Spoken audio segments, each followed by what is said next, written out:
Human rights violations are common in many parts of the world, but they are especially heinous in the Southeast Asian region. Among this area lies Bangladesh, where various types of human rights violations occur. In Bangladesh, women are the prime victims of most human rights violations, and the instances of violence against women in the region take on numerous forms. The most damaging and life-threatening of all methods of violence is the act of throwing acid. In Bangladesh, the majority of acid victims are young women and girls between the ages of 13 and 25. In a recent report compiled by an NGO in the sector, there were more than 200 reported incidents of acid throwing in the year 2012 alone.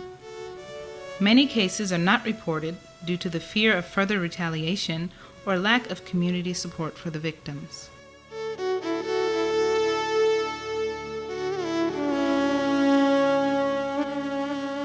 Recently, there has been an increase in attacks on children, men, and older women.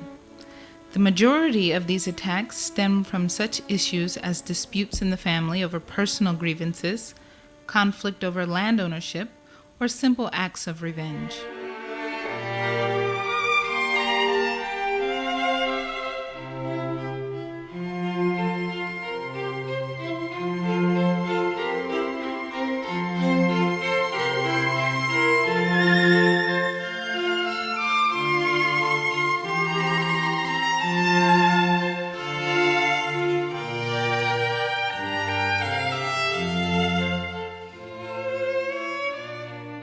In younger female victims, the main reason behind acid violence continues to be marital disputes, failed love connections, issues with dowry payments, and family opposition to marriage proposals.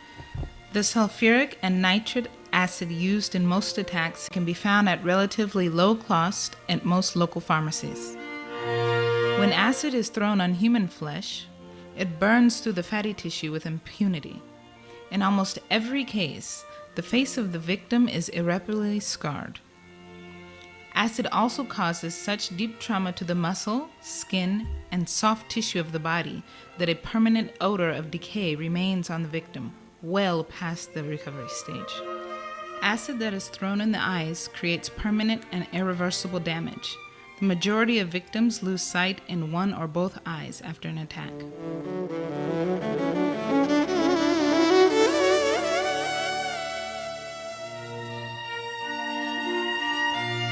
The instances of acid attacks are poorly reported, so reliable statistics are not readily available. In 1999, a non-profit organization, the Acid Survivors Foundation, was formed to help negate the societal effects of this life-altering crime.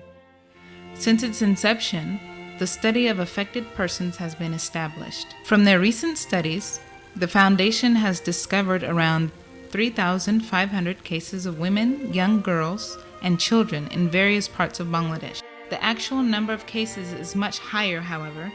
Due to fear, death, and lack of support, many of these attacks are not reported. In 2002, the government of Bangladesh enacted 2 laws to fight against acid violence and punish the culprits. The Acid Crimes Prevention Act and the Acid Control Act increased maximum punishment for the perpetrators of acid violence, while also increasing the regulation and licensing requirements for the sale of commercial-grade acid products. Under the new laws, sale, storage, transport, import, or production without proper licensing will result in jail term of 3 to 10 years. In the case of perpetrators throwing acid on another human, the maximum penalty is death, though it is rarely awarded. There have been several acid throwers awarded life sentences for their acts under the new law, and 100 perpetrators have been sentenced to death for their human rights violations. However, to date, not a single one has been executed. Adding additional insult to the victims, many perpetrators, even those with life sentences, are able to secure bail from a higher court.